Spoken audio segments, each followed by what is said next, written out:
ሰልፉ የማነው? ቅዱስ እግዚአብሔር ያንተው ነው። ውጊያው የማነው? ቅዱስ እግዚአብሔር ያንተው ነው።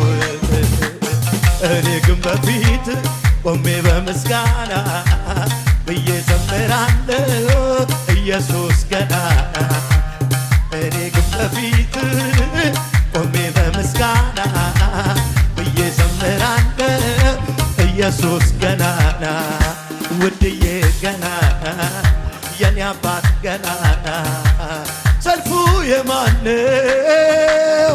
ቅዱስ እግዚአብሔር ያንተው ነው።